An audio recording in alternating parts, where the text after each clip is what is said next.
Hola a todos, bienvenidos a Filosofía de Película, yo soy Oscar. Un saludo y agradecimiento a Enrique de Adictos a la Filosofía, que respondió de modo muy extenso, muy amable, un comentario mío en la caja de comentarios. Am, Me dicen que deberíamos debatir con Adictos a la Filosofía acerca de la existencia o no de Dios. Bueno, Adictos a la Filosofía tiene un video, 11 argumentos teístas que me convencen, algo así. Y yo tengo un video hablando de por qué no creo en Dios. Creo que sobrevalora el poder de la adición. No sé qué se gana con entremezclarlo eso. No soy muy fan de los debates, la verdad. No, no son lo mío. Me parece que el debate tiende a la simplificación, tiende a los hombres de paja, tiende a las falacias ad hominem. No son lo mío. Si uno repasa la historia del pensamiento, ninguna idea interesante surgió de un debate. En el mejor de los casos, los debates sirven como divulgación, sirven para ilustrar los acuerdos y los desacuerdos entre dos ideas, nada más. Y eso en el mejor de los casos, ¿eh? No, no soy fan de los debates, ese es el asunto. Estuve leyendo Homo Deus de Jamal Harari, creo que se dice así este nombre, filósofo transhumanista, que se ha convertido en una especie de bestseller. No sé si literalmente, pero se lo está leyendo mucho para hacer un libro de filosofía. Se me hizo un poco cuesta arriba, la verdad, la última parte. Cuando reflexiona sobre hechos históricos, sobre el devenir de la historia, que es lo suyo, es historiador de profesión, ahí eso me pareció más interesante. Pero eso no es el núcleo de su libro. Su libro es una filosofía ética lo que expone. Y me recordó algo que decía Bertrand Russell acerca del pragmatismo, que cuando se evalúa una filosofía hay que distinguir dos valoraciones distintas. Una, ¿qué aporta a la búsqueda de la verdad? Y dos, ¿qué probabilidades tiene qué chances tiene de ser aceptada, de ser influyente? Que estas dos cuestiones son completamente distintas. Una filosofía no se vuelve influyente por el hecho de ser verdadera o por el hecho de aportar algo a la búsqueda de la verdad. Russell decía que el pragmatismo era una filosofía de muy escaso valor en el primer sentido, pero que entendía por qué había tenido éxito en captar a numerosos intelectuales, en ser incluida en programas académicos. Em, el asunto es en la aceptación de una filosofía influye mucho más que su valor objetivo como intento de explicar la verdad, influye mucho más, decía, el modo en que satisface objetivos políticos, económicos, religiosos, personales. Y en este sentido, el pragmatismo entraba como hecho a medida, porque estaba hecho a medida, para explicar numerosas incoherencias de la política, sobre todo de la política internacional norteamericana. Y que en realidad valía muy poco como intento filosófico de llegar a la verdad. Bueno, yo creo que la particular interpretación del transhumanismo de Harari tiene unos méritos muy distintos parecidos. Como filosofía ética tiene muy escaso valor. Es un libro de muy poco valor, muy poco interesante como intento de llegar a la verdad acerca de lo que debe ser el comportamiento humano. En cambio, entiendo por qué se ha convertido en un bestseller y me parece que va a ser un libro muy influyente, que va a ir creciendo en influencia y no va a decrecer. Porque es un estupendo intento de explicar un montón de incoherencias sobre todo de la nueva izquierda, del pensamiento, más que la izquierda, del pensamiento hegemónico de hoy, incluyendo, incluyendo políticas que están neutrales en ese espectro convencional de izquierda a derecha o incluso a la derecha. Dice Harari que hay un valor absoluto en ética que es el sufrimiento o la felicidad. Se debe adoptar de modo utilitario la doctrina que provoque el menor sufrimiento que cause la mayor felicidad. Al mismo tiempo, niega toda clase de valores absolutos por ser estos religiones, en un sentido, usando este término en un sentido amplio. Religión es para Harari cualquier doctrina que justifique leyes humanas apelando a una realidad transhumana, metahumana. Dioses, la naturaleza, la historia, etc. O sea, incluye entre las religiones el liberalismo, el comunismo, el nazismo. Eso es una religión para Harari. Y hay una enorme incoherencia en esto. Esta doctrina niega la distinción entre humanos y animales, diciendo que esta distinción es religiosa, que el humanismo tiene un origen religioso y por lo tanto no vale nada. Ahora bien, ¿qué quiere decir esto? Que lo que llamamos derechos humanos se deben extender y abarcar a todo ser consciente, incluyendo a las especies no humanas como las vacas, los cerdos, las aves de corral, o se debe entender en el sentido de que el ser humano no tiene mayor valor que una vaca, que un cerdo, que un ave de corral. Y el libro en un momento explícitamente incluye a los seres humanos entre los animales domesticados. O sea, esto jamás es aclarado. ¿Qué quiere decir? ¿Que no hay diferencia entre los humanos y los animales? ¿Qué quiere decir? ¿Que los animales son un animal más? ¿Son parte del ganado? ¿O quiere decir que los animales son humanos? Que los animales tienen derechos, son sujetos de derecho. Nunca aclara esta incoherencia y va saltando a lo largo de todo el libro de una interpretación a otra. Y por eso digo que tiene como filosofía ética, tiene como intento de llegar a la verdad, tiene muy escaso valor. Ahora, esa doctrina justifica todas las incoherencias del pensamiento hegemónico. Tenés aborto y veganismo, igualdad y diversidad, naturalismo y defensa de las perversiones sexuales, maltusianismo y amor a la humanidad, religión de culto a la naturaleza y culto a la tecnología, la diversidad es nuestra fuerza, pero si China tiene campos de concentración para las minorías étnicas, esto está bien. La masculinidad es algo malo, pero se debe masculinizar a las mujeres, etcétera, etcétera. Toda incoherencia del pensamiento hegemónico se puede inferir lógicamente de esta doctrina ética. Lo cual, lógicamente, no se gana nada. Se reemplazan un montón de incoherencias por una sola incoherencia fundamental. Desde el punto de vista lógico no se ganó nada.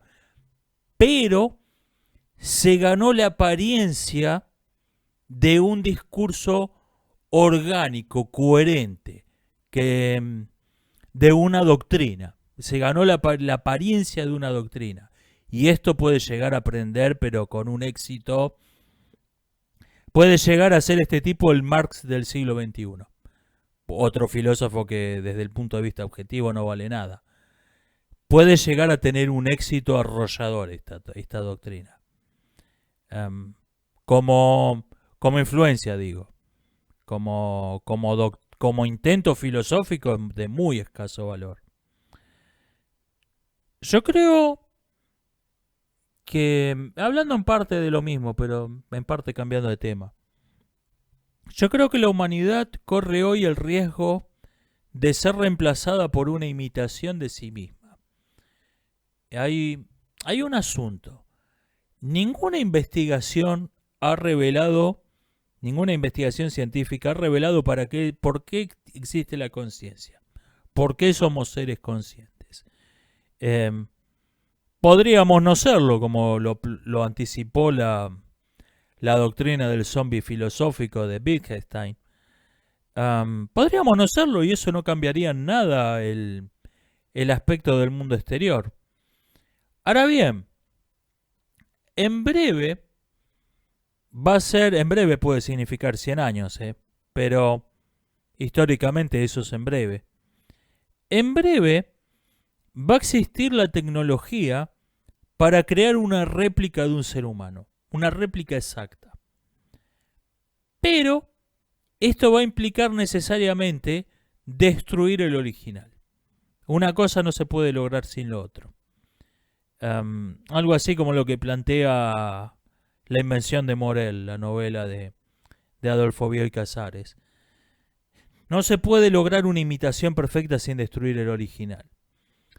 ¿Y qué clase de persona aceptaría un tratamiento, un proceso que lo va a matar? Bueno, el asunto es que no crea que lo va a matar. Que crea que, bueno, vamos a escanearte, vamos a obtener, eso te va a destruir, vamos a obtener toda la información que constituye tu ser y la vamos a transferir a una réplica o incluso a varias réplicas. Ok, esto es la vida de la visión de la vida como información y no como conciencia. O sea, la idea es que lo que hace de mí yo, lo que hace que yo sea yo, es la información contenida en mi cuerpo biológico, no la conciencia. Filosofía que es perfectamente compatible con algunas tendencias del mundo de hoy. O sea, no importa que te importe, lo importante no es que no te importe un carajo el hecho, lo importante es que pongas en Twitter el hashtag rezo por París. Eso es lo que importa. Si te importa una mierda París es irrelevante. Lo que importa es la información que generás. No importa que no creas en la doctrina obligatoria, nadie la cree, importa que la repitas. Bueno, esa gente va a comprar como la cosa más natural del mundo, que lo que los define es la información y no la conciencia. Bueno, se va a crear esta réplica, esta réplica perfecta de Pedro, que va a hablar como Pedro, se va a ver como Pedro, se va a reír de los mismos chistes que decía Pedro, no va a tener ninguna diferencia de comportamiento, ninguna diferencia de personalidad. Toda la gente que estaba acostumbrada a tratar con Pedro va a empezar a considerar que el reemplazo es Pedro, que no ha cambiado, está igualito, no cambió nada. Sin embargo, no va a tener una conciencia. Ese ente creado, vamos a llamarlo robot, por usar un término. Puede ser que se invente algún neologismo. Ese réplico, vamos a usar un término de Blade Runner. Ese réplico no va a tener conciencia. Y gradualmente la humanidad va a ser reemplazada por réplicos sin conciencia, hasta que finalmente se extinga. Y vamos a tener un planeta donde la economía va a seguir funcionando, va a haber elecciones presidenciales, va a haber debates, va a haber televisión, va a haber guerras, va a haber fundamentalistas religiosos diciendo que la suya es la única religión verdadera, inmolándose como bombas suicidas, pero el mundo va a estar deshabitado, no va a haber nadie.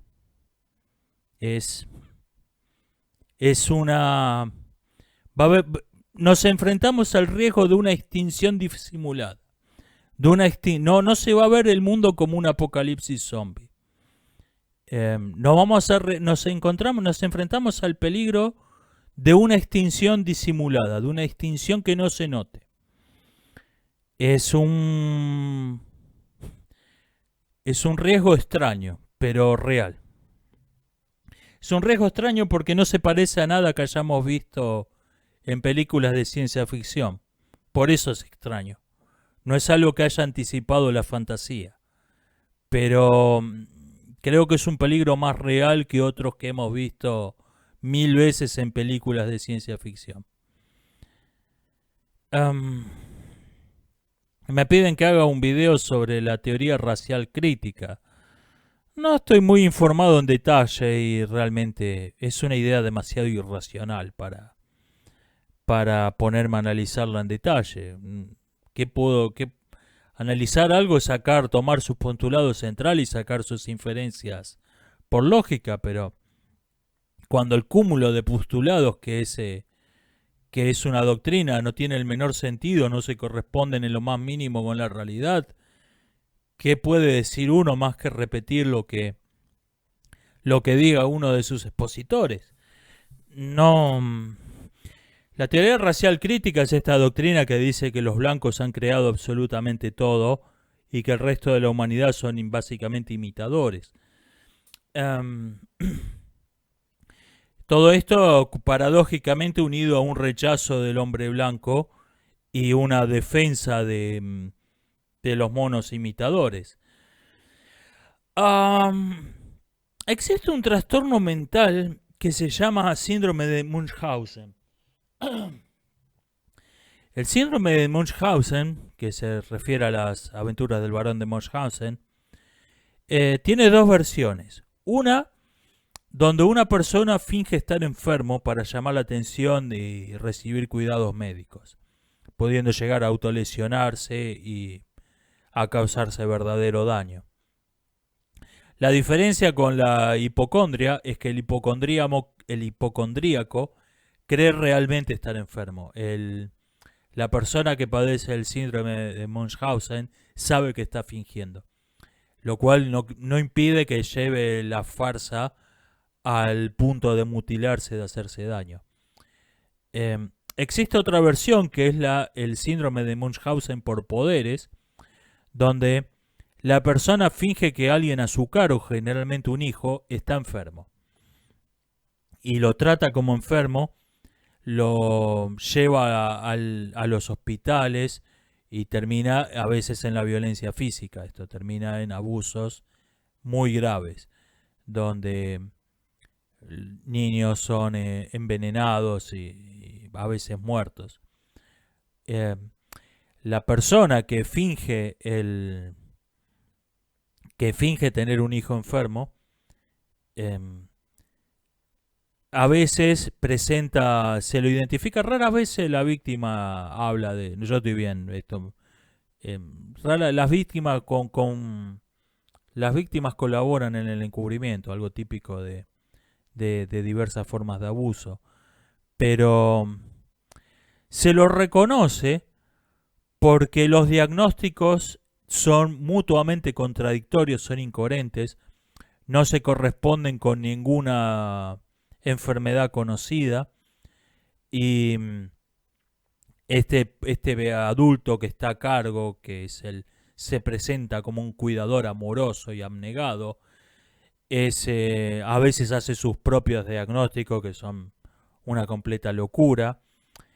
Y la teoría racial crítica se parece lo mismo que el feminismo interseccional. Se parecen al síndrome de Munchausen hasta el punto de que uno se pregunta si realmente se parecen o estamos viendo dos formas de la misma cosa. El padre abusador que de un niño, el padre que sufre el síndrome de Munchausen y practica esta forma de abuso, se presenta como un cuidador amoroso. El chico quiere salir a jugar. Vos sabés que no podés hacer eso, estás muy mal, te vas a poner peor. Y puede llegar a romperle las piernas, literalmente. Esta doctrina, decía, se parecen sospechosamente al síndrome de Munchausen. Nosotros estamos cuidando a estas... O sea, la diferencia entre la teoría racial crítica, la vieja teoría racial, es que no declara que... La vieja teoría racial decía que los no blancos eran inferiores. Punto. La teoría racial crítica dice que en principio todas las razas son iguales, Pero todas las razas no blancas están enfermas gravemente y necesitan cuidadores amorosos, blancos desde luego, que los protejan porque padecen una rara enfermedad que han inventado ellos, que no existía en en ningún catálogo previo, es un diagnóstico que se han sacado del sombrero, llamada colonialismo cultural.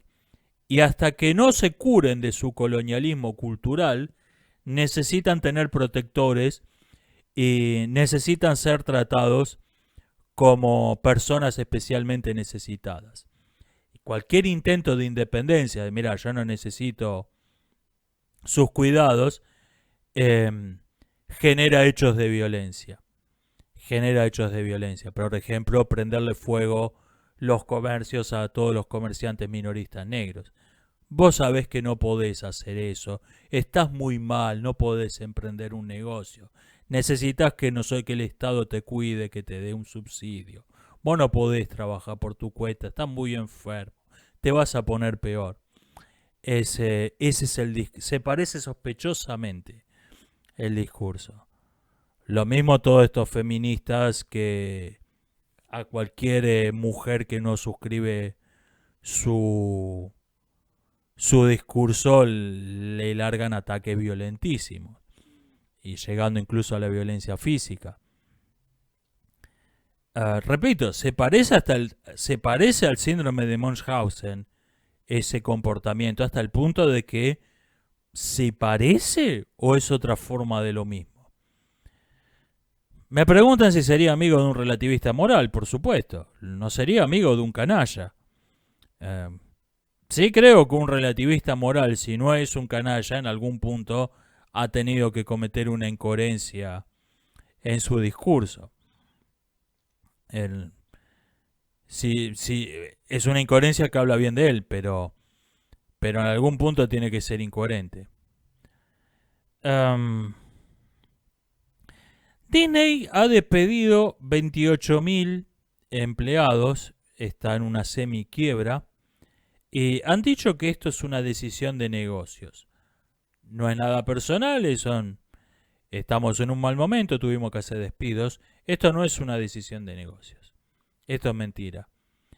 Una decisión de negocios hubiese sido vender algún estudio que tienen, vender uno o dos estudios del paquete que tienen y usar ese dinero para pagar deudas, para pagar salarios atrasados, refaccionar los parques que se están cayendo a pedazos. Eso hubiese sido una decisión de negocios. Disney lo que está haciendo es apostar a convertirse en un monopolio. Por eso la primera prioridad es conservar el control que tiene actualmente sobre Hollywood, aunque eso implique caerse a pedazos. Esta es la verdadera decisión. ¿Cuál es su objetivo? Ser nacionalizados, ser estatizados, convertirse en el ministerio de la propaganda de algún régimen totalitario que tome el poder en Estados Unidos. Este es su verdadero objetivo. ¿Lo quieren vender como una decisión de negocios? No lo es. Una decisión de negocios hubiese sido vender uno o dos estudios. Esta hubiese sido una decisión de negocios. Estos tipos están apuntando a convertirse en un monopolio. Me refiero a un verdadero monopolio. A un monopolio como el que tiene China Film Group en China. Se están apuntando a convertir en la China Film Group de la futura Norteamérica socialista. Lo cual es lo opuesto de una decisión de negocios.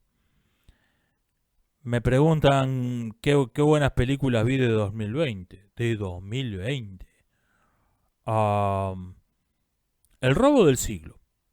Es la única buena película que vi de este año. Después vi buenas películas, pero no eran filmadas este año. 2020 ha sido un agujero negro para el cine. Y le tengo fe a Soul de Pete Docter. Pete Docter es una reliquia que quedó de la edad de oro en Pixar. Pues inventó el personaje de Buzz Lightyear en Toy Story, fue codirector de otras películas, fue codirector de Inside Out. Es una reliquia que quedó de la edad de oro de Pixar ahí. Y en este caso, en esta película le han dado vía libre. Hacé tu película. Es el principal director, principal guionista, o sea, es casi una película de autor. Le tengo fe a Soul. Veremos. Em, Estuve escuchando un comentario ridículo sobre The Batman, sobre el personaje de Robert Pattinson. A ver, Robert Pattinson te puede caer mal, puede no, te puede caer especialmente mal como Batman. Ok, yo creo que Robert Pattinson y Kristen Stewart son buenos actores, lo que pasa es que ambos quedaron marcados para el resto de la cosecha por haber protagonizado una saga de películas de vampiros abominable. Pero yo creo que son dos buenos actores. Em, los dos, sobre todo ella, pero los dos creo que son buenos actores. Ahora bien, ¿no te gusta Robert Pattinson como Batman? Ok, pero decir que es demasiado bajo, que es lo que están criticando, es ridículo. Criticar eso es no tener idea de lo que es el cine. ¿Alguien cree que en el ataque de la mujer de 17 metros consiguieron a una actriz de 17 metros para hacer ese papel? Que en las adaptaciones de los viajes de Gulliver, los liliputienses son actores de 10 centímetros. Es ridículo criticar que el doble de riesgo de Robert Pattinson es 20 centímetros más alto. Es absurdo. Si el director quiere, se va a ver. En Robert Pattinson se va a ver más alto que el doble de riesgo. Esto es ridículo. Que no les guste, que fue una mala elección de casting. Ok. Está gordo. Ok. No te gusta como actor. Ok. Pero criticar que es demasiado bajo es ridículo. Es ridículo. Y se ha vuelto viral esto. Alguien lo tiró y lo empezó a repetir todo el mundo. Oh, Robert Pattinson es demasiado bajo para ser de Batman. Es absurdo. Mi jefe en mi trabajo es un tipo que es boxeador de peso gallo, creo una de las categorías de menor peso. Si yo firmara la historia de David y Goliat, ese sería mi Goliat. ¿Le querés hacer de Goliat? Porque tiene el físico perfecto para ser. Es un tipo que pura masa muscular, mide 1,60 m, pero ese sería mi Goliat para una película. Es ridículo criticar a un actor por la altura. Me preguntan si vi El infiltrado del Ku Klux Klan, que me pareció. Es un episodio, sí la vi, es un episodio muy malo de Comando Especial. Los directores de cuota racial, las directoras de cupo femenino son los Nerón del siglo XXI. Nerón cantaba y tocaba la lira. Cantaba como el orto Nerón, pero nadie se animaba a decírselo porque te tiraba a los leones. Oh, maravilloso su majestad. Me pareció estar escuchando al mismísimo Orfeo. Ah, estupenda película, su majestad. Nos abre los ojos acerca del problema del racismo en la sociedad norteamericana. Son los Nerón del siglo XXI. De todos modos, un episodio malo de Comando Especial sigue siendo mejor que esa porquería que es Nosotros, del mismo director. Qué porquería de película. Qué trama ridícula, mal filmada. Qué porquería de película. Hablando de cupo femenino, la directora de la película Viuda Negra, que le dieron ese papel porque dijeron que esto era una película de empoderamiento femenino y por eso tenía que estar dirigida por una mujer para tener un punto de vista femenino y bla bla bla bla bla bla. Hizo algunos comentarios, decía, que evidencian claramente que no vio ninguna película del universo cinematográfico de Marvel. Y hago una pregunta. ¿Por qué iba a verlas si eso jamás fue una condición para obtener el trabajo? Si te están poniendo a dirigir una película porque sos mujer y esto tiene que tener una perspectiva femenina y jamás dijeron que tuvieras que haber visto las películas previas para poder dirigir esta película. Entonces, ¿por qué ibas a hacerlo? No es el primer caso, por otra parte. El guionista de Hombres de Negro 4 reconoció públicamente que no vio ninguna de las tres anteriores, lo cual explica por qué aparecen en esa película, aparecen como hechos innovadores, algo que había sido así siempre en que había sido siempre así en la saga, o te aparecen personajes completamente fuera de carácter, que son irreconocibles. Porque simplemente no había visto las tres películas anteriores y me imagino que por uno que lo reconoce debe haber 50 que han filmado, que han escrito secuelas sin ver la primera. Ay Dios, qué cosa patética que se ha vuelto. Qué época oscura del cine que estamos pasando. Gente, qué época oscura en muchos aspectos, ¿no? Pero qué época oscura del cine que es esta. Qué edad oscura del cine. ¿Qué pienso del conflicto, hablando de temas más serios, qué pienso del conflicto bélico entre Azerbaiyán y Armenia? De momento es una guerra local por un asunto de territorio.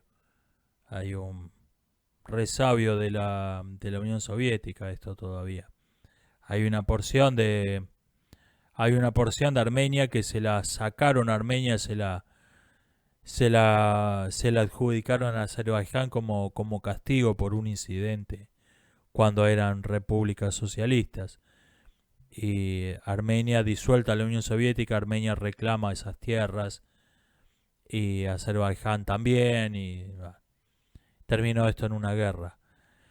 En sí es un conflicto local por un tema de territorio. Vayan a saber dónde termina esto. El problema es que estos son dos personas tirándose fósforos en medio de un polvorín. Cualquier conflicto local puede escalar hasta vayan a saber dónde en el mundo de hoy. Eh, ya hay acusaciones de Azerbaiyán de que hay mercenarios pagados por Turquía en el teatro de operaciones. Vaya uno a saber si esto es cierto. La primera víctima en toda guerra es la verdad. Eso lo dicen para tratar de ganarse apoyo prorruso y puede ser cierto que haya mercenarios pagados por Turquía. O sea, vayan a saber, pues esto puede extenderse fácilmente en una guerra ruso-turca y ahí veremos. Um, Esperemos que no, que esto termine en una guerrita local por un asunto de territorio. Um, Algo que leí también que oí en realidad, que me pareció una locura cuando lo escuché, pero pensándolo mejor tiene su lógica, es un análisis que se ha hecho de la situación política en Asia, donde dicen que la India puede derrotar a China sola.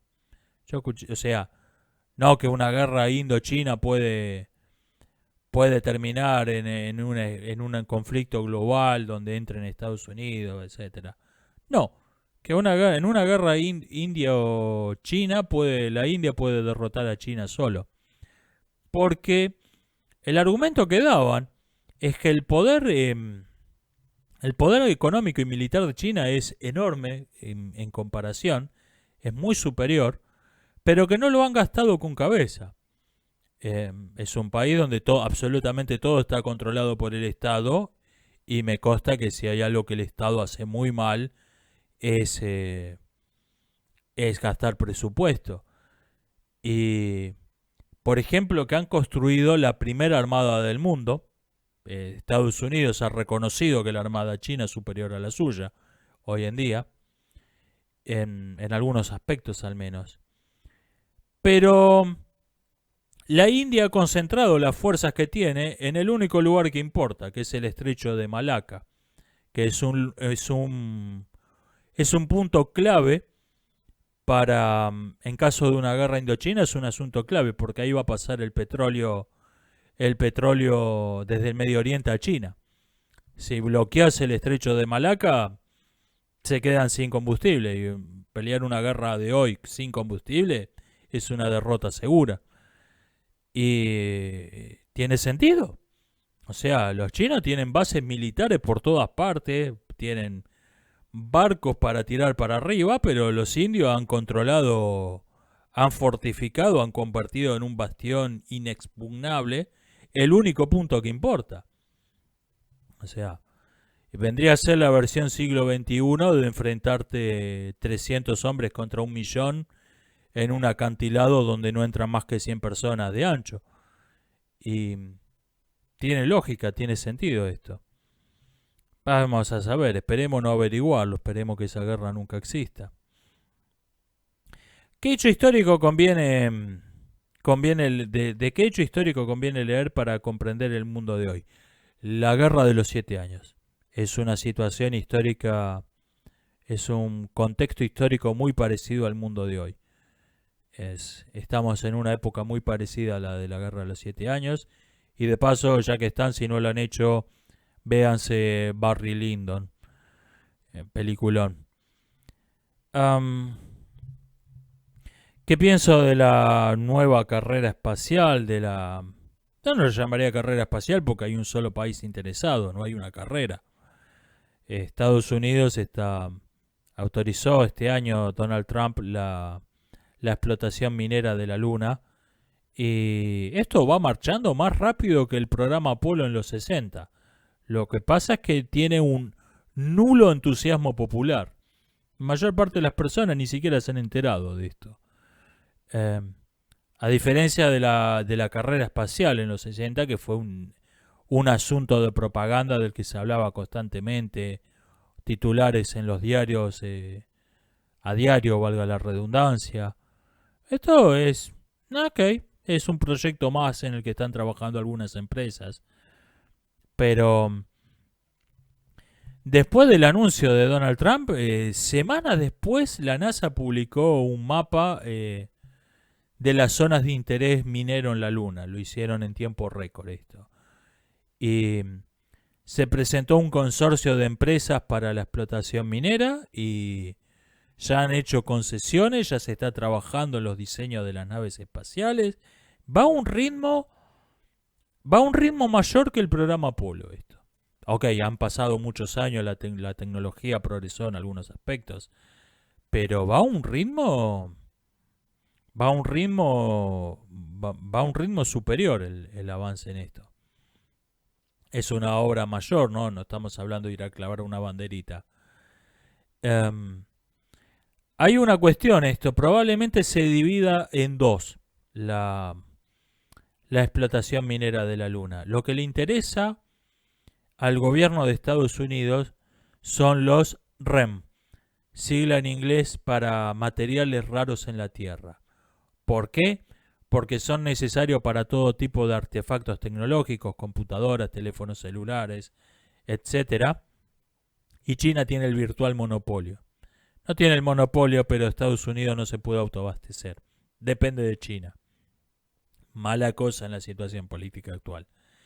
En la Luna hay yacimientos de ese tipo de materiales. Ese es el principal interés del gobierno. Al margen de eso, hay también importantes yacimientos de oro que no están en las mismas regiones. O sea, no es la misma mina, no va a producir oro y materiales raros en la Tierra. Necesitas dos bases, dos campamentos mineros, dos puntos de explotación distintos. Y esto probablemente genere una fiebre del oro lunar. Mientras que lo que le interesa a Estados Unidos es ir a extraer en ciertos puntos materiales raros en la Tierra, va a generar indirectamente gente, va a comprar empresas privadas de menor presupuesto, van a comprar el material de la tecnología desarrollada para obtener materiales raros en la Tierra y van a largar sus propias expediciones clase B a buscar oro en la Luna.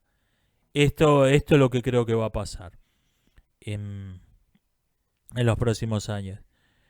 Me dicen, esto no podría afectar, alguien me preguntó si esto no podría afectar a la Tierra, porque la Luna ejerce el efecto por la gravedad en las mareas de la Tierra, etcétera, etcétera. Tendría que extraerse una cantidad ridícula de material, no estamos hablando de algo de escala humana. No, la respuesta breve no.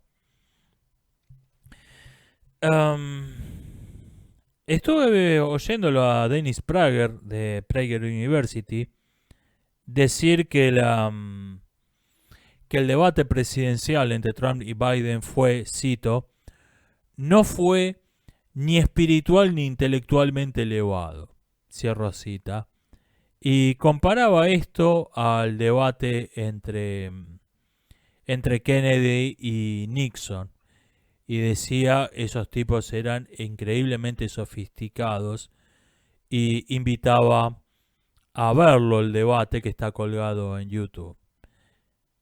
Sí, tiene razón.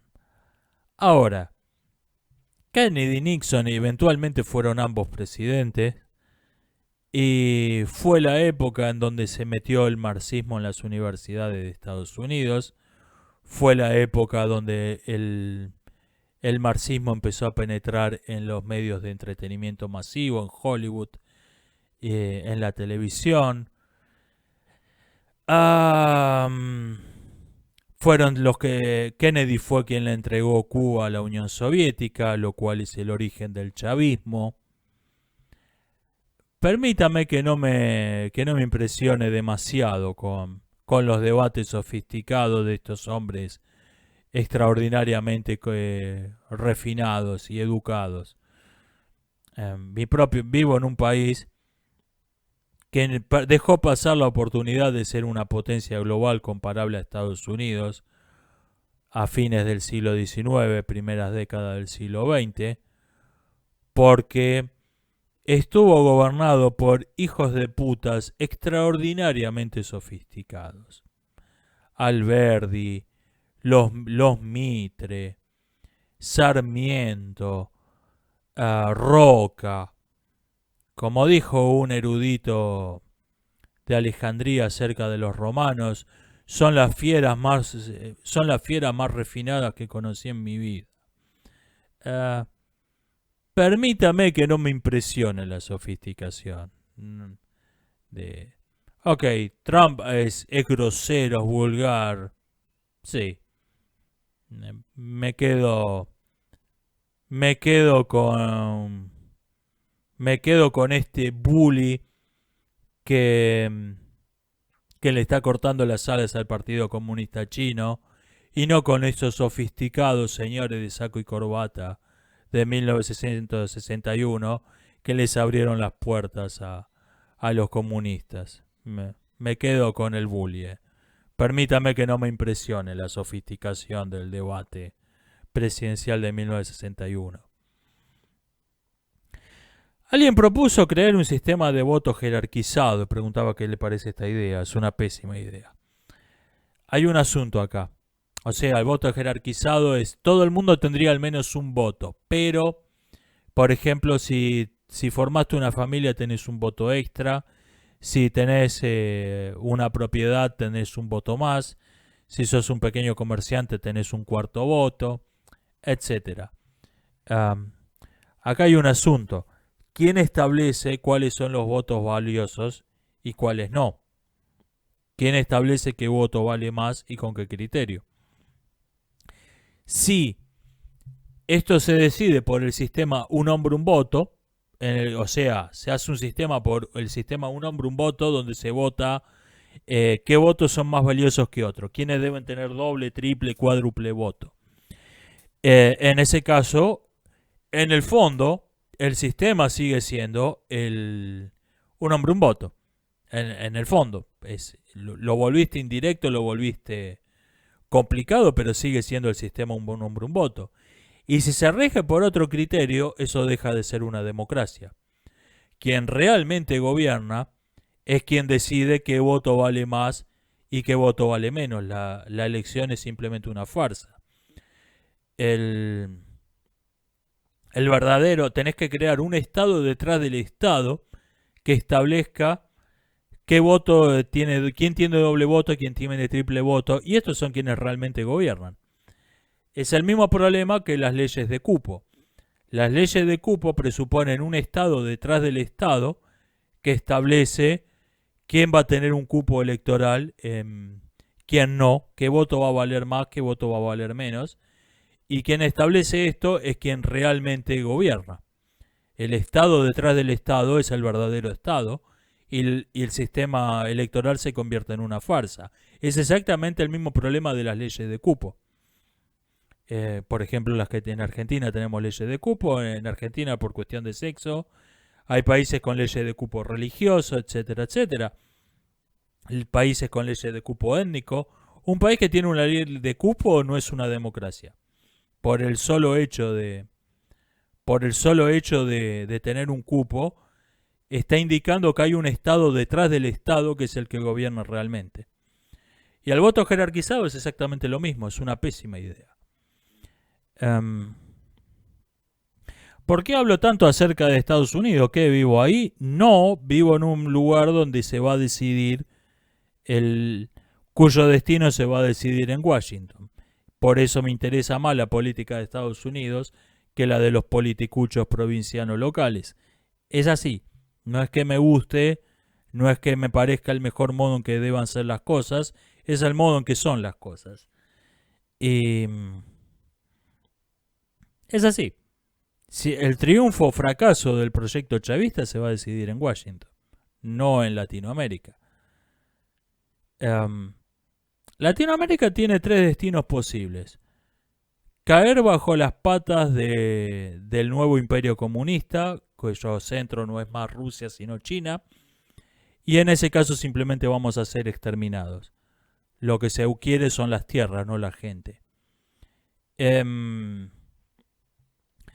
Puede unirse en un gigantesco Estado federal panamericano, incluyendo a Estados Unidos y Canadá, o puede formar su propia confederación entre los países hispanoparlantes y Brasil. Esos son los tres destinos posibles que tiene. Yo prefiero este último. Más probable creo que triunfe el panamericanismo. Pero en cualquier caso esa es la situación concreta. Hoy en día, quien cree que tipos como Alberto Fernández, como Macri son importantes, está terriblemente mal informado. ¿Qué pienso de QAnon?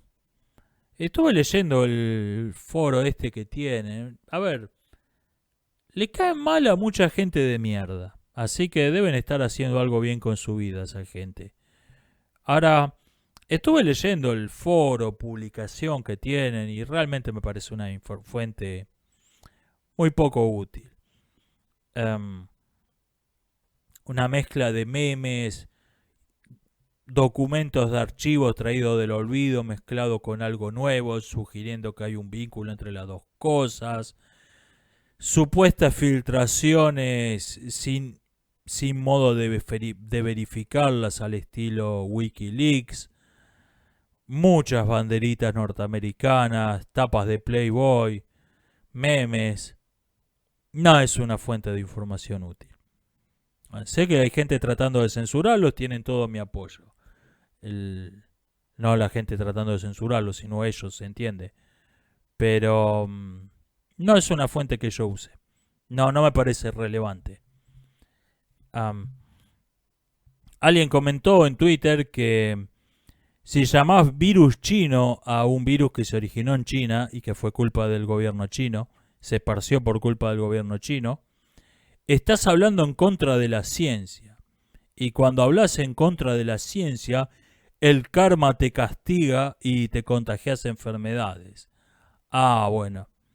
Menos mal que existe esta gente con mentalidad científica, ¿no? Si no, ¿qué sería de nosotros? Estaríamos hundidos en la ignorancia y la superstición sin estos tipos. Ay, Dios.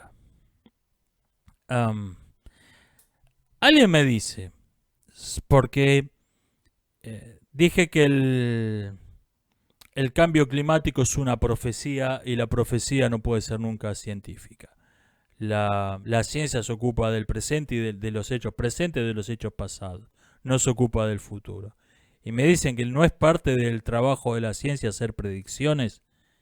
Sí, es de hecho la característica definitoria según la filosofía hegemónica, la filosofía de Popper. Para Popper, un, una hipótesis es científica si hace predicciones.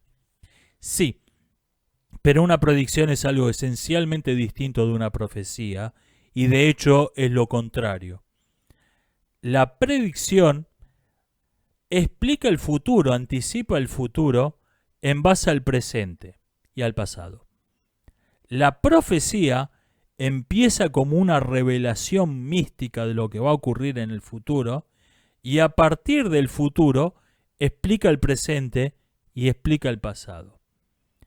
La profecía empieza con esto va a ocurrir en tal fecha porque lo he visto, lo he anticipado, me he iluminado, me lo ha revelado Dios, se me apareció en mis sueños. Algo completamente inverificable y científico. A partir de la profecía se explica el presente. Bueno, esta inundación ocurrió por el cambio climático. Este país está en la ruina porque quiere el imperio capitalista, burgués, judeo, masón, quiere impedir que se produzca la revolución del proletariado que predijo, que profetizó el fundador de nuestra religión, etc. Esa es la diferencia entre una profecía y una predicción. La profecía explica el presente como signos de que la profecía es verdadera. La profecía en sí es completamente inverificable, es imposible de falsar, hay que esperar a que llegue la fecha para darte cuenta que era un bulo. Y a veces ni así, simplemente se le cambia la fecha. La predicción, en cambio, atribuye una probabilidad a un hecho futuro en base al presente, en base al pasado. Es exactamente lo contrario. La profecía es una predicción al revés. La predicción explica el futuro a partir del presente, la profecía explica el presente a partir del futuro. La sobrepoblación o maltusianismo, el cambio climático, el futuro, el destino del futuro comunista de la humanidad son profecías, no son predicciones. Por lo tanto, son acientíficas o pseudocientíficas según sea el caso. No forman parte del tipo de pensamiento que es propio de la ciencia. Hay una diferencia de fondo entre el alarmismo climático, la religión del cambio climático, y sus equivalentes previos como los milenaristas. Y no es tanto que los milenaristas fuesen religiosos, fuesen cristianos, y estos tipos son laicos, o ateos, o supuestamente laicos, porque adoran a una serie de entidades sobrenaturales, la naturaleza, la tierra, que se enojan, mandan castigos, se sienten adoloridos por los pecados de los hombres. Nunca lo llaman dioses ni diosas, pero se puede discutir un buen rato si son laicas estas nuevas religiones, como el cambio climático. La principal diferencia no es esa. La principal diferencia es que son colectivistas, mientras que los milenaristas eran individualistas. Los milenaristas decían que toda la humanidad iba a ser juzgada, íbamos a formar fila, íbamos a ser juzgados uno por uno. ¿Vos qué hiciste? Bueno, yo doné dinero a la caridad. Ok, vos te vas al paraíso. ¿Vos qué hiciste? me fui de puta, me gasté todo en cerveza, al infierno. Íbamos a ser juzgados uno por uno como individuos. La profecía del cambio climático, en cambio, dice que vamos a ser juzgados colectivamente y nos vamos a ir todos a un paraíso terrenal colectivo, o si adoramos paneles solares y otros objetos de devoción de su religión, que son tan inútil como un crucifijo a la hora de evaluarlos, por ejemplo, con criterios de rendimiento práctico. Si adoramos sus objetos de devoción de su religión, nos vamos a ir todo un paraíso colectivo. Y en cambio, si persistimos en el pecado y en la herejía, nos vamos a ir todo a un infierno terrenal colectivo, donde vamos a arder en llamas y lloverá fuego y azufre. Esta es la diferencia principal. Ninguna de las dos tiene el menor respaldo científico. Ninguna de las dos profecías es menos religiosa una que la otra. La verdadera diferencia es esa. Es que los milenaristas eran individualistas y estos tipos son colectivistas. Este es su rasgo distintivo, esto es lo que tienen verdaderamente nuevo. Son colectivistas. Esta es la verdadera diferencia, lo que tienen de original, lo que tienen de distinto. Un juez en Texas procesó a Netflix por producción y distribución de cierto material ilegal, refiriéndose a la película Cuties. Yo no le había prestado atención a este asunto de esta película, lo consideré el escandalete de moda de la semana, pero se ha vuelto un asunto serio. Lo que se está discutiendo es la igualdad ante la ley. Hay un único criterio para no considerar a esa película material erótico ilegal. Hay un único criterio. Netflix tiene plata. Netflix tiene un montón de guita. Los bots de YouTube lo reconocen como lo que es y lo dan de baja inmediatamente, las escenas de esa película. Si esto hubiese sido producido por la compañía Juan de los Palotes y subido a su sitio de la Deep Web, la basura de la deepweb.com, nadie estarían pedido la captura de esos tipos. Si los arrestan, los metieron presos a los que habían producido este video. La mayoría ni se enteraría. No es un asunto interesante. Lo único que importa es que es Netflix. Y lo que se está discutiendo acá no es si este material es ilegal o no. Lo es desde todo punto de vista. Lo que se está discutiendo acá es, ¿debe Netflix respetar la ley? Ese es el asunto.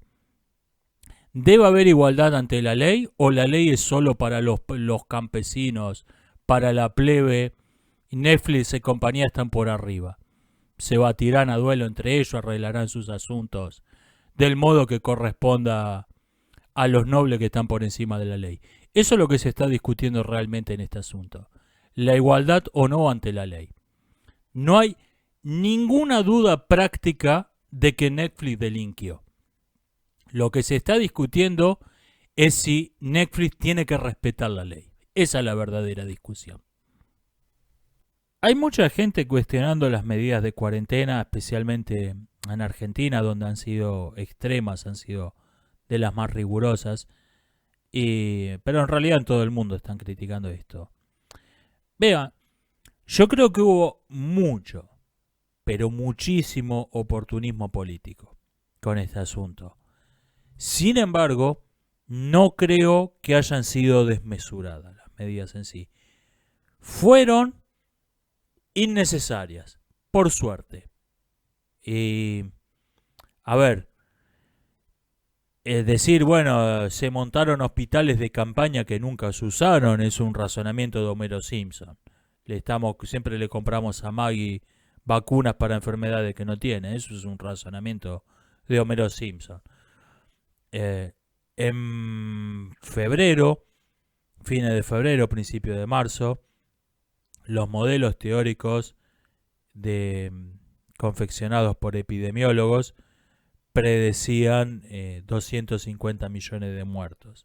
Yo cuando hice la serie leyendo la información con sentido crítico, esto fue lo único que me autocensuré. Nunca dije qué anticipaban los modelos teóricos, la cifra de muertos que predecían. Por suerte se equivocaron muchísimo. No fue ni la centésima parte de eso.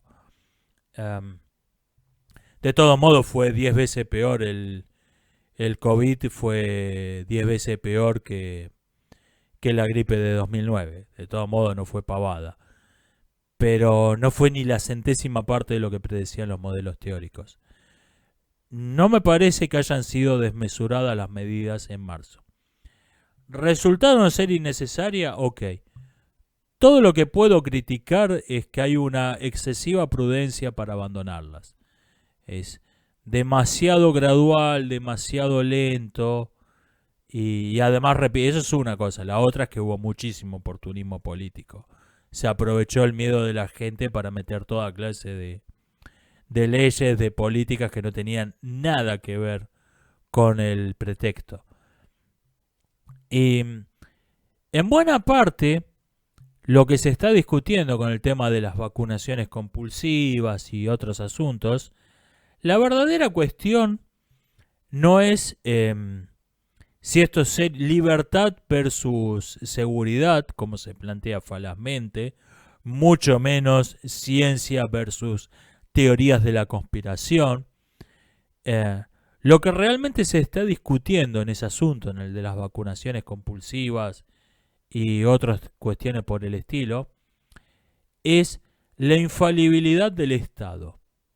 Hay una doctrina que dice que el Estado es infalible, que el Estado no se puede equivocar, y entonces plantea, debe reconocérsele al individuo la libertad de actuar en sí mismo y en las personas que tiene a cargo, por ejemplo sus hijos, en contra de la infinita sabiduría del Estado omnisciente, del Estado infalible, o debe permitírsele, por respeto a su libertad individual, que haga lo que le parezca mejor, aunque necesariamente se va a equivocar. Al contradecir los designios del Estado infalible, necesariamente lo que va a ser peor. Esta es la verdadera discusión. Bueno, yo rechazo la cuestión de fondo. Yo niego que el Estado sea infalible. Los Estados cometen errores. Los Estados demasiado grandes cometen errores demasiado grandes. Si alguien me dice que no se va, yo me voy a vacunar. Cuando esté cuando salga la vacuna, yo me la voy a dar. Ahora, si alguien me dice, yo he decidido no vacunarme, he decidido no vacunar a mis hijos, ok. Quizás no vamos a morir todos con vacunas que tienen efectos secundarios no previstos y estos tipos sean los únicos sobrevivientes. No lo sé. El error forma parte de la condición humana. Y cuando alguien me viene con que el Papa, con que el Estado, con que la Organización Mundial de la Salud o quien sea es infalible, me tiene automáticamente en contra. Con que esto es infalible y por lo tanto se debe hacer por la fuerza lo que ordenan en contra de la libertad individual, automáticamente me tiene en contra.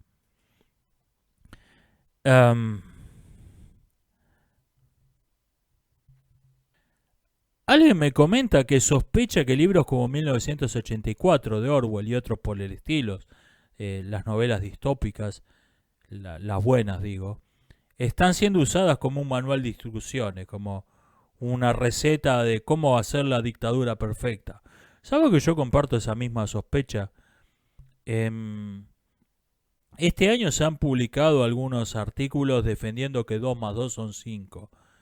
Y eso creo que tiene que proceder, no puede ser una coincidencia. Eso tiene que proceder de 1984.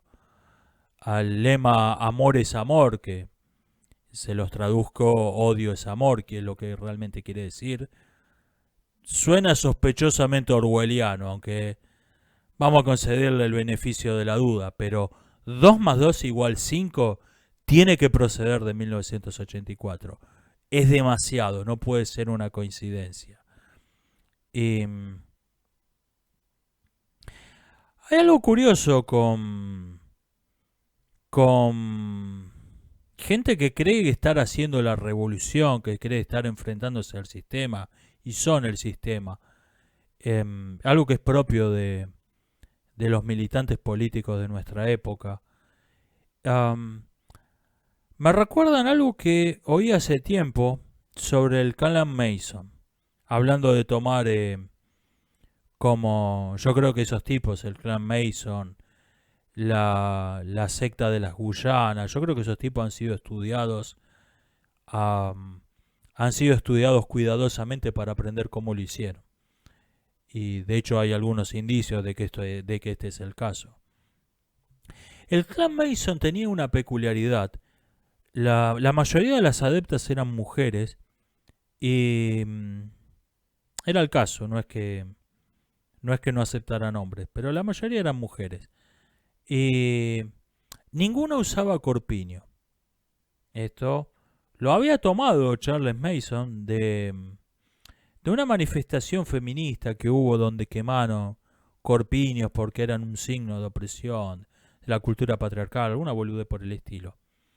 Eh, lo convirtió en un acto de liberación, de que el cuerpo no estuviera oprimido para liberar la opresión sobre el cuerpo y la mente se va a liberar. O sea, reemplazó la estupidez feminista por la estupidez hippie. Conservó el hecho concreto en sí de no usar corpiño. Y entonces, ¿qué pasaba? Las adeptas a la secta, que rara vez conversaban con alguien que no fuera miembro de la secta, andaban sin corpiño y veían mujeres por la calle con corpiño. Y entonces, nosotros nos hemos liberado, estas mujeres viven oprimidas, su cuerpo está sujeto, nosotros somos libres. Y una de las pocas excepciones, una de las pocas personas con las que hablaron, fue con la casera del rancho donde paraban y que se había dado cuenta que eran gente de cuidado, iba con un revólver a la vista en la cintura cuando iba al rancho y la fueron a tratar de convertir y la fueron a sanatear y le dijeron que se animara a liberarse y que fuera libre igual que ella. Le dijo, ustedes no son libres, ustedes son esclavas. Les trató de sacar de esa burbuja en la que estaban. No le prestaron la menor atención porque ella vestía con corpiño y ellas no. Y me parece que en todos estos discursos de pseudo rebeldía de nuestros días, hay muchos corpiños. Hay mucha gente que no usa corpiño. O sea, se tomó un hecho mínimo, insignificante, irrelevante, y se lo convirtió en todo. O sea, a alguien, por ejemplo, alguien que se consideraba liberal, se consideraba de ideas liberales, una persona que valoraba su libertad, um, decía, bueno, me parece bien que me parece bien que las perversiones sexuales que no afecten a otras personas no sean perseguidas legalmente. No veo por qué el Estado se tiene que meter en la cama de las personas, lo cual me parece una postura razonable. Eh, ¿Qué pasó? Se convirtió la aceptación de las perversiones sexuales en todo. Un liberal pasó a hacer eso. O sea, un liberal pasó a ser alguien que defiende las perversiones sexuales. Y nada más. El signo mínimo, lo que era un síntoma mínimo, un hecho insignificante, se convirtió en todo y, y eso puede ser perfectamente compatible con la defensa de que el Estado se te meta en la cama. O sea, puede ir en contra por completo de lo que significaba originalmente. A usar pelo largo. Me dejo el pelo largo, me dejo la barba, porque yo no soy un conformista que se afeita todos los días para ir a esclavo de cuello blanco que va afeitado a la oficina, me dejo la barba. Es un esclavo de cuello blanco barbudo, pero se dejó la barba. Es esa misma lógica de los corpiños del clan Mason. Por todas partes. Tenemos este rasgo típico de nuestra época, que es que el poder se disfraza de rebeldía. El poder se disfraza, el oficialismo se disfraza de resistencia. Eso es típico de nuestra época. Es un rasgo central. Alguien me pregunta, dice que notó que me he empezado a definir políticamente como conservador, algo que no había hecho antes, y me pregunta por qué. Sí, es verdad. Siempre me había escapado de las definiciones y recientemente me he empezado a definir a mí mismo como conservador. Le explico por qué. Hay puntos en los que discrepo con los conservadores. Su visión de la religión, por ejemplo, suelen ser personas creyentes. Su excesiva simpatía con el determinismo biológico, esta tendencia a explicarlo todo por un gen, por alguna estadística de coeficiente intelectual. Me agrada muy poco eso. La postura que tienen la mayoría de los conservadores respecto al Estado de Israel me parece completamente incoherente. No podés rechazar las ideologías identitarias y defender un Estado que está fundado en una ideología identitaria. Eso es una completa incoherencia. Tenemos a tipos que se burlan de los imbéciles blancos que apoyan a Black Lives Matter, como que ridículos, son racistas en contra de ellos mismos, y ellos, los que se burlan de los izquierdistas pro Black Lives Matter, se rasgan las vestiduras cuando alguien habla mal de un país cuya ley dice que ellos son seres humanos de segunda, y lo dice explícitamente esto. Y llaman a antisemita a cualquiera que rechace un Estado cuya ley dice que es un ser humano de segunda que fue creado para ser esclavo. Esos son puntos en los que discrepo. Pero, por debajo de estas discrepancias superficiales, estoy de acuerdo con una cuestión que me parece mucho más importante. Y es que los conservadores rechazan a la secta woke, rechazan a la ideología de los despiertados por principios y no por motivos prácticos. Alguien dijo que la política actual no se divide en conservadores y progresistas, en izquierda o derecha, se divide en la secta woke versus todo el resto. Por más que tengamos importantes diferencias entre nosotros, estamos todos unidos contra este grupo muy minoritario y que con un poder de lobby enorme. Pero de entre ese todo el mundo, todo el resto, entre ese todo el mundo que está en contra, la mayoría rechaza a este grupo minoritario incrustado en el poder, este grupo de lobby con esteroides, por cuestiones prácticas y no morales, no por cuestiones éticas. Todos comparten una visión del mundo como apocalipsis zombie, donde no importa qué tan mal estén las cosas en los grupos de sobrevivientes, a nadie se le ocurre irse con los zombies. Creo que la única excepción son los conservadores. Todo el mundo, lo que encontramos en estos discursos de liberales, libertarios, toda esta gente que habla demasiado alto, de modo muy exaltado en contra del discurso único obligatorio, lo que encontramos es que son discrepancias superficiales las que tienen. Y son discrepancias por motivos prácticos. Estamos todos de acuerdo en los principios. Pero creen que estos tipos son idiotas que están siendo manipulados por gente que no cree en los principios, por ejemplo.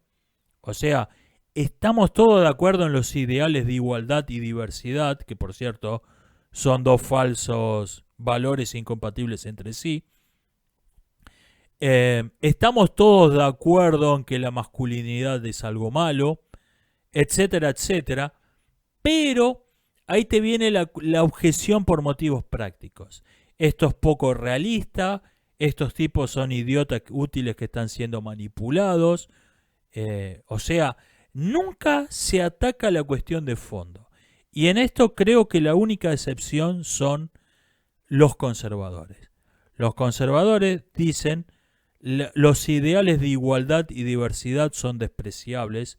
No había nada malo en la no había nada malo en la masculinidad, no había nada malo en los roles de sexo clásicos, etcétera, etcétera. Esta es la diferencia fundamental.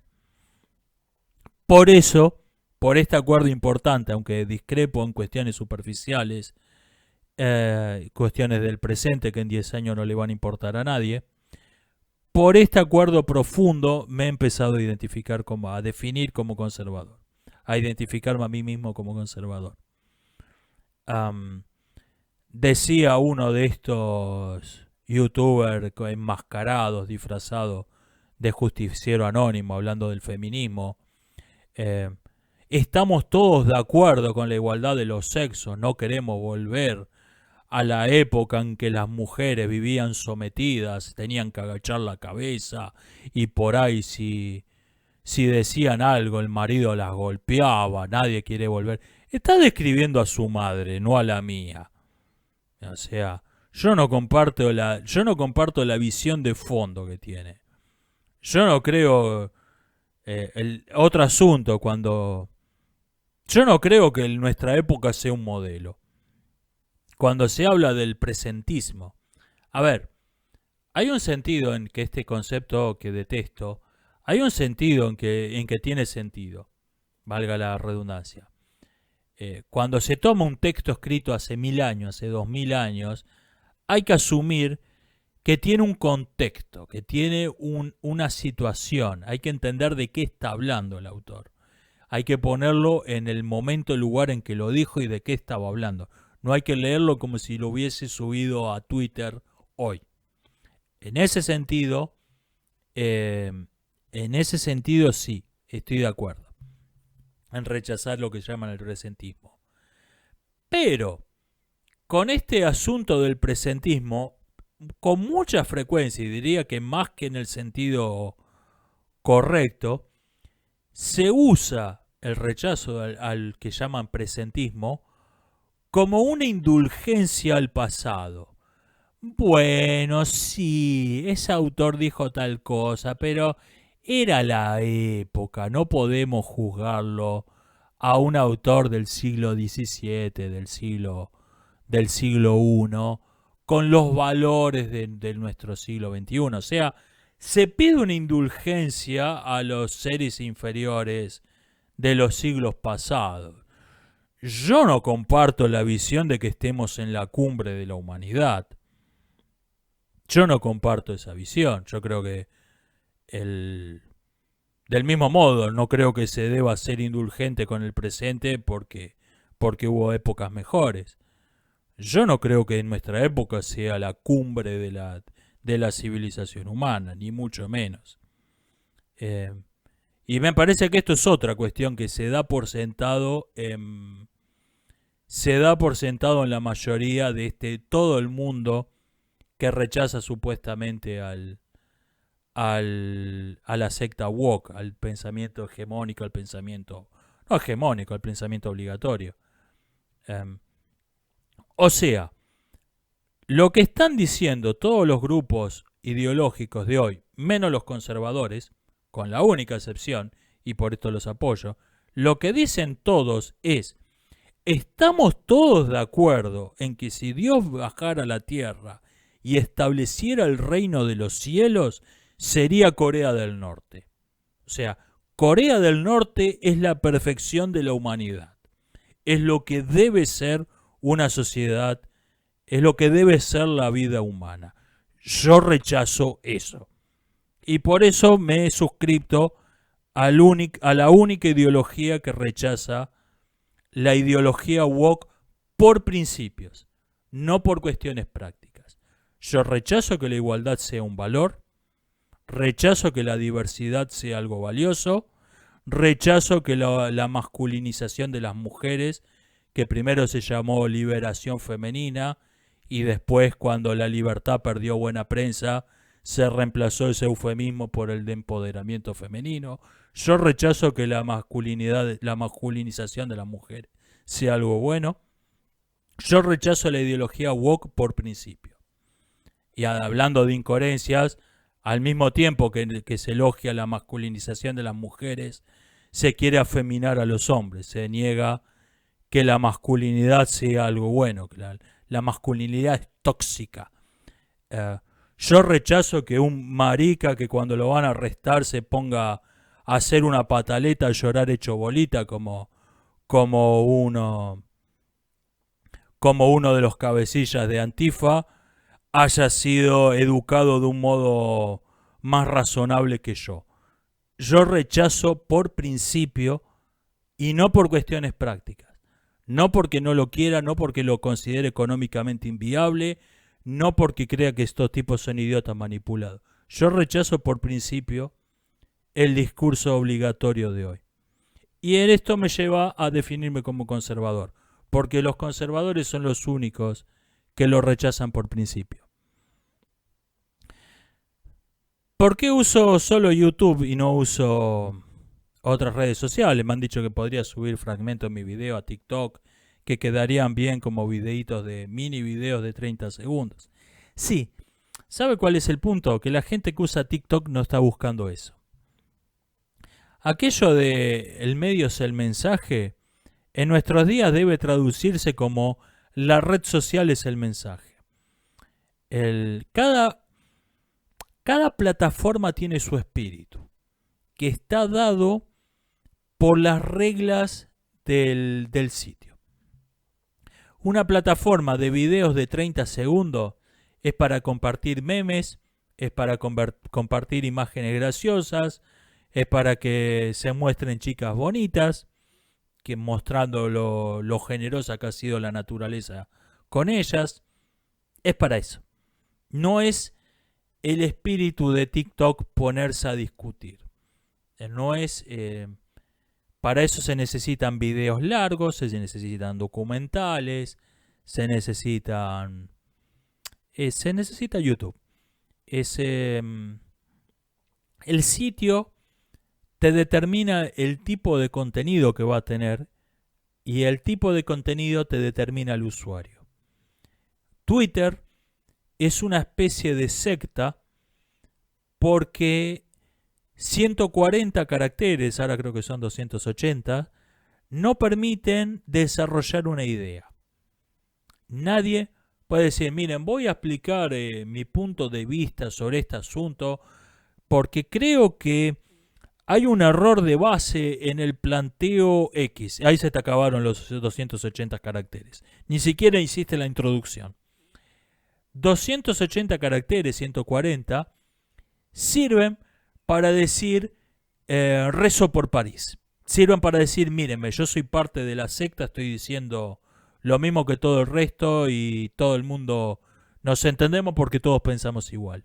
Es una mente de colmena. Es una manada, es un rebaño, es un pensamiento colectivo. No permite, dicen, bueno, pero ¿se puede hacer en Twitter algo que vaya en contra de eso? No te lo permiten las reglas del sitio. No necesitan censurarlo, además hay censura, pero no necesitan. Las reglas del sitio te establecen el contenido que vas a tener. Yo hago nada más que YouTube y si me voy va a ser va a ser para irme a alguna otra plataforma similar. Por ejemplo, quizás BitChute se reemplace a YouTube en el futuro. Miré a BitChute, pero no. Esto es lo mío. Acá es donde encajo.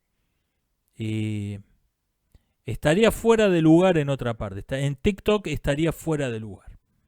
No es no es una cuestión técnica de que no pueda cortar 30 segundos de un video más largo y subirlo a TikTok. No es el espíritu de TikTok. Ese es el asunto. ¿Es verdad que te censuraron en Dinamarca? Sí. No, varios videos míos están bloqueados en Dinamarca. No creo que esto tenga nada que ver con una cuestión ideológica. Debe ser, quizá la música de la presentación suena parecida a, a algo que tiene derechos de autor en Dinamarca, o quizás alguna foto tiene copyright. Debe ser eso. No, no creo que tenga ningún... Me lo tomé a bromas. Lo dije como que, bueno, nos están reprimiendo en Dinamarca. Si hay alguien que sigue mis videos en Dinamarca, le mando un saludo, pero no creo que sean realmente... que haya demasiada gente viendo los videos allá. Traté de ver Carmila de Emily Harris y no pude. Porque esta película fue etiquetada como LGBTQI ABCDEFGHIJK más. Y como fue etiquetada así, fue puesta en plataformas de cine ABCDEFJK más. Y si uno no está interesado en suscribirse a una plataforma de cine del abecedario, y no estoy interesado porque son todas una mierda, esas películas, entonces no tiene dónde verla. La traté de conseguir en Port Royal Cinema, no está, no la tenían. Ninguna plataforma que conozca la tiene. Realmente me alarma esto. Soy bastante fan de las plataformas de streaming en general como concepto. Creo que van a producir un mejor cine, están produciendo un mejor cine que los blockbusters, que son a lo que está tendiendo a agotarse. Los últimos han sido fracasos. Está bien, esto tuvo más que ver con la situación puntual de las medidas de cuarentena del 2020, ¿no? Y otros asuntos puntuales que no son, o sea, no son propiamente de la dinámica del cine en sí misma. Pero no soy muy fan de los blockbusters, no voy a extrañarlos. Esta filmación de mayor cantidad de películas con un presupuesto menor, guiones más cuidados, es el cine que me va. Pero las plataformas de streaming tienden a formar guetos. Si vos tenés una plataforma que se dedica al cine del abecedario y tenés unos clientes que entran a ver películas del abecedario y no están interesados en ver más nada, ¿para qué vas a pagar derechos de copyright para tener en tu plataforma una película que nadie está interesado en ver de tus clientes? No tiene sentido desde un punto de vista de negocios. Entonces empiezan a crear plataformas de cine del abecedario, plataformas con una línea ideológica clara como Netflix, plataformas de cine clásico, plataformas de cine cristiano. Se empiezan a crear guetos. No me agrada. Esto es realmente lo que... Esto me parece realmente lo peor de las plataformas de streaming. Si hicieran entre todos un acuerdo, mirá, vamos a ponernos de acuerdo, dos plataformas, por ejemplo. Nos ponemos de acuerdo, quienes se suscriban a mi plataforma pueden acceder también a las tuyas y los de las tuyas a las mías. Lo cual ya se ha hecho, pero entre plataformas del mismo gueto, como Amazon y Netflix. O sea, dentro del mismo gueto ideológico se han hecho estos acuerdos de que te suscribís a Netflix y podés acceder a películas de Amazon y viceversa. No me gusta. Las plataformas de streaming tienden a crear guetos. No me gustan los guetos en el mundo real. No me gustan los guetos cinematográficos. Este creo que es su punto más flojo y creo que es intrínseco al modelo de negocios que son las plataformas de streaming. Del mismo modo que el blockbuster Necesitaba guiones estúpidos, guiones simplones, con muchas explosiones, persecuciones de autos, muchachas de busto generoso, porque era lo que iba a ver, lo que necesitabas reventar la sala de cine y tenías que crear algo que fuera para todos, que fuera atractivo para todo el mundo. Eso era intrínseco al blockbuster. Del mismo modo, creo que esto es intrínseco a la plataforma de streaming. La creación de guetos no es un problema técnico que se vaya a solucionar en 1 o 2 años. Creo que es propio del cine de plataforma de streaming. No me gusta. Voy a ir cortando por acá, nos estamos viendo. Hasta la próxima.